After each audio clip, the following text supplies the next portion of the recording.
মধু, বাবা, তোর বাবার তো খুবই শরীর খারাপ। সে তো জমিতে যেতে পারবে না। আজকের দিনটা তুই যা। আচ্ছা মা, আজকে তাহলে বাবা ঘরে থাক, আমি জমির দিকে যাই। দাও মা, কোদালটা কোথায় রাখা আছে আমাকে দাও তো, তোমরা ঘরে থাকো।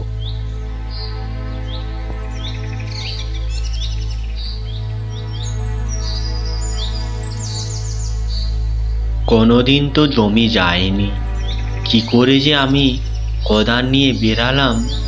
মা বাবাকে তো বলেও তো দিলাম যে আমি জমিতে গিয়ে কোদালে মাটি তাড়ব, কিন্তু আমি কি পারবো? আচ্ছা যাই হোক, আগে জমিতে যাই, তারপর দেখা যাবে। ও মাসি, ভালো করে ধানটা লাগাও, আমি জমি থেকে ঘুরে আসছি। এই তো, কথা বলতে বলতে তো আমি জমি চলে এসেছি। আচ্ছা, বেশি লেট না করে আমি জমিতে কোদাল কুপোতে থাকি।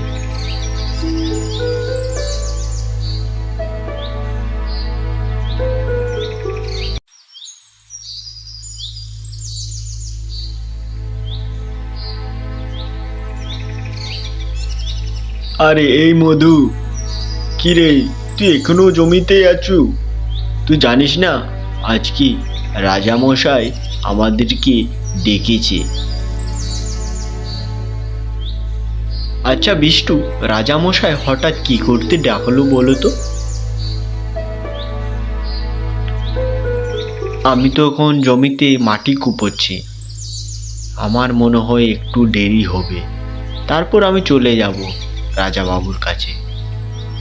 ঠিক আছে ভাই, চলে আসবে ঠিক টাইম মতো। রাজাবাবু বলেছে যে যে যাহার নতুন কিছু তৈরি করে নিয়ে যেতে। ঠিক আছে ভাই, বলার জন্য ধন্যবাদ। তুমি যাতে থাকো, আমি আসছি তোমার পেছনে পেছনে। অনেকক্ষণ ধরে তো কাজ করছি, এখন আর পারা যাচ্ছে না। দেখি মা আমার জন্য কি দিয়েছে বেগে, যাই ওটাই বসে বসে খাই। আহ, খাবারটা দেখি আমার মনটা ভরে গেল। মা কত সুন্দর আমার জন্য রান্না করেছে, এগুলো খেলে আমি খুবই শক্তিশালী হয়ে যাব। কিন্তু এটা কে? আমি হলাম সাধু বাবা, তুই কি আমাকে কিছু ভজন দিবি? হ্যাঁ সাধু বাবা, লাও, আমার মায়ের তৈরি, খাও, আর কেমন হয়েছে আমাকে বলবে।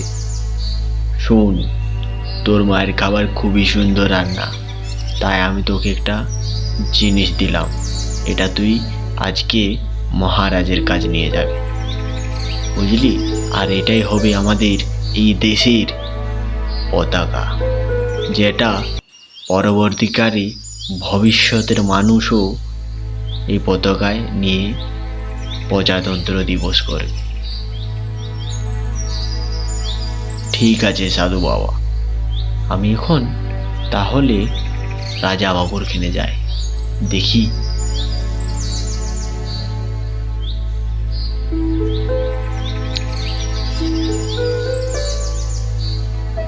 আরে মধু, কি ব্যাপার, তুই এই পতাকাটা নিয়ে কোথায় যাচ্ছিস? আমি আমি তো রাজা বাবুর ট্রেনে যাচ্ছি। এই পতাকা নিয়ে তুই রাজা বাবুর ট্রেনে যাবি?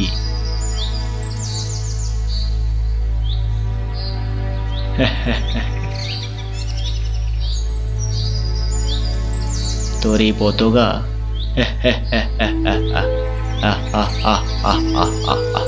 তুই হাসালি মধু, তুই পতাকাটা নিয়ে যা রাজা বাবুর কাছে, সেও হাসবে। ঠিক আছে ভাই, আমি নিয়ে যাই।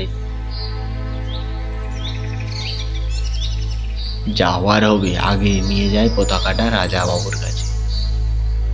রাজা বাবু কি দেখবে এই পতাকাটা? আচ্ছা যাই হোক, একবার নিয়েই যায়, তারপর দেখা যাবে। যদি না নেই তাহলে আমার বাড়িতে এটা রেখে দেবো।